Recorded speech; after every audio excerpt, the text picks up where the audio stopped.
Sorry for the missing a weeks, folk, but I'm back now for DJ Living's Fantasy Premier League.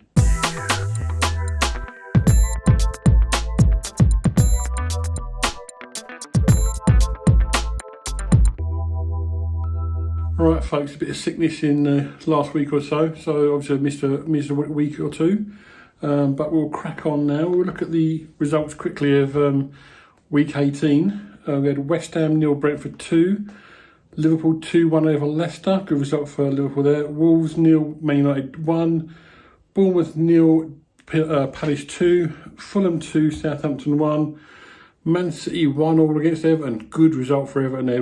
Newcastle 0 against Leeds. Brighton 2, Arsenal 4. Arsenal not showing any weaknesses at the moment, Jesus missing. Spurs 0, Villa 2. Very disappointing result from our Spurs there.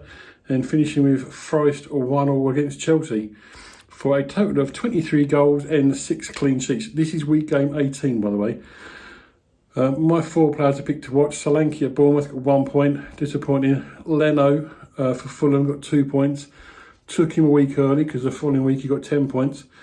Botman at Newcastle 6 points, pretty pleased with that. And then Odegaard 13 points, 1 goal, 1 assist. I've not got a team of the week for week 18. I've not had time to sort that out yet, but I have got team of the week for next week, week 19. But we'll just have a quick rundown of the results for week 19. Brentford 3-1 over Liverpool. Good result, Brentford. And Tony got injured in that game, if I'm rightly, or the game before. Arsenal 0, Newcastle 0. Everton 1, Brighton 4. Brighton showing signs of bouncing back a little bit. Leicester 0, Fulham 1. Man United 3-0 win over Bournemouth. Southampton 0, Forest 1. Leeds West Ham got a 2-2 draw. Aston Villa Wolves got a 1-1 draw. Palace 0. Spurs 4, bounced back from that week before. And Chelsea 0, Man City 1. There is one game remaining in this week, which played tomorrow as I'm recording this, today as I've got it out live. And that's the Fulham Chelsea game. But all the stats I've got obviously will be before that game is played. So we've got 25 goals and 7 clean sheets in game week 19 so far with that one game. We'll have a quick rundown now of the league. And this is how quick things can change, folks. Obviously, you remember that my old team have been top or near the top for most of the season so far. In the two to 3 game weeks, I've now dropped from 1 or 2 down to 15th. And I'm now 70 points off the lead. So things can change in reverse as well. There's a few names that are up there now that weren't there a little while ago. And obviously, like I say, with two or 3 bad weeks, I've dropped now from the top 1 or 2 positions down to 15th. So let's have a quick rundown. We've got Gary Britton up front still on 1,105 points. George Vasilakis is in 1,092 points. And Daniel Madubula is on 1,091 points. Still quite tight at the top there. Looking at Tom, he's now 1,083, and so on. Obviously, I've put it up as I always do. But you've got positions there from 6th down to 9th with 3 points in it over 4 positions. So it's still tight, all to play for. And like I say, I could still bounce back and do it. Well, I'm not hopeful at the moment, the way my team is dropping. But in the game week at the moment, the highest points for the week is Lee Moore's. Let's make sure. Yeah, Lee Moore, no. Selinam Kojo, who's 34th in the league at 37. He's got the highest points so far with that one game remaining. He's got 73 points. And he's pushing himself back into that chance of getting a few more places towards the end of the season. But like I say, he's full from bottom. Best team of the week so far for our league. So things can change quite rapidly. Right, folks. Now let's look at team of the week.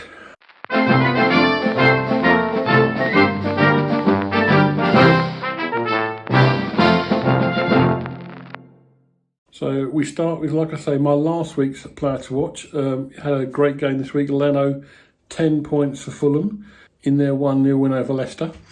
Then the 4 defenders, got Luke Shaw for Man United on 15 points.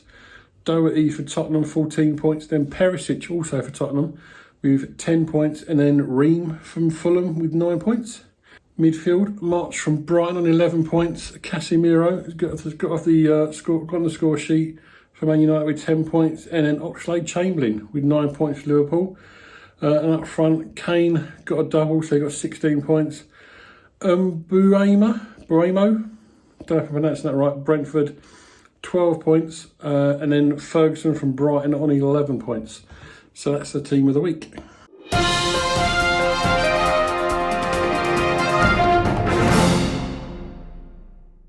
In week 20, next week's fixtures, there's 4 teams that have got double point possibilities, but 2 of them are Man United and Man City, who play themselves in that first game. And then after that, Man United have got Palace away and Man City have got Spurs at home. So, you know, you might want to go for double points. Crystal Palace in the other game have got Chelsea away and Spurs have got Arsenal at home. So none of the 4 teams have really got an easy game. I suppose Man United, Palace is probably the easiest of those games. For any of the teams really, but even Palace are up and down team at the moment. But anyway, let's look at the rest of the fixtures. You've got Aston Villa, Leeds, Man United, Man City. Going to be a great game, that one. Man United are starting to play well. Rashford's really picking up some points recently as well. Brighton, Liverpool next up, then Everton, Southampton, Forest, Leicester, Wolves, West Ham. Could be the flop of the week. Although Brentford and Bournemouth. Chelsea, Crystal Palace next, then Newcastle, Fulham. Then that North London derby, Spurs against Arsenal. And then, like I say, we follow up that with a Wednesday night game, Palace Man United, and a Thursday night game, the City Spurs. So obviously next week's, I'm going to be filming again with 1 or 2 games not fulfilled in the fixture list. Obviously at this point in the season, the transfer window is just open, so you're starting to get a few players now being linked or even being signed. João Felix has just signed on loan for Chelsea. Will that make a difference? How quickly will he get into that starting 11? We'll just have to wait and see. And how quickly the Fantasy Premier League actually get him in there and how much it's going to cost. There's going to be a few players coming in the next few weeks. And we'll just see how much of an impact they have on their teams and how much impact they have on the Fantasy Premier League. So no real surprises, I don't think, in my opinion. Starting off with Ward in goal for Leicester. They're away to Nottingham Forest. 4.1 million, still really cheap for a goalkeeper, and he's getting points quite regularly. So Ward at Leicester for goalkeeper. Defender, you're looking at Shah for Newcastle. 5 million for a defender. He's the second highest points total for a defender so far in this season, with Trippier miles ahead at the top. But Shah is just 5 million, so great value for a midfielder, for a defender. Newcastle, Almiron. He's the top scorer midfielder at the moment for Newcastle, in the whole league, but he plays for Newcastle. 5.9 million, still really undervalued, I think, there in the FPL this year. By the way, Newcastle are also a home to Fulham in this next game week, so Fulham are a bit of a hit and miss team. And then the last team I've got, Brentford up front, Mbuemo. For Brentford, they're at home to Bournemouth, like I said. 5.8 million for a striker. He did do well last week. Even Tony may or may not be back yet. Obviously, he's got an injury at the moment, so if he's not back, Mbuemo will be leading the line. So we'll see if he can have another good week. So they're my 4 picks for players to watch. Right, folks, that's the end of it for this week. Like I said, there's two weeks there, and I ran through them pretty quickly. The next few weeks, there will be midweek fixtures as well going on, because we've got cup competitions now coming in, and Champions League will be starting up again soon. So there'll be midweek games, league games that I may not pick in to the game weeks. Like I say, that my team of the week may change after Thursday night's game with the Fulham Chelsea. So, but all I can do is give you what's relevant at the time I'm filming this. Anyway, I hope you're enjoying it still. The figures have come down in the second half of the season so far, my viewing figures, but I'm going to stick with it for the season, guys. I hope you are enjoying it. Like I say, if you are, and you've not subscribed already, please give the channel a subscribe. Give us a thumbs up, share on your social medias, or in any groups you're in, our Fantasy Premier League groups. Just give us a share in there if you can, please, folks. And don't forget to leave a comment if you've got any ideas for me for this year or even for next season. and I look forward to reading them and commenting back. So anyway, guys, that's it for weeks 18 and 19. I shall see you next week when we look at week 20's results, and we look forward to the following week 21 fixtures and see where we go from there. Take care, guys, until next week.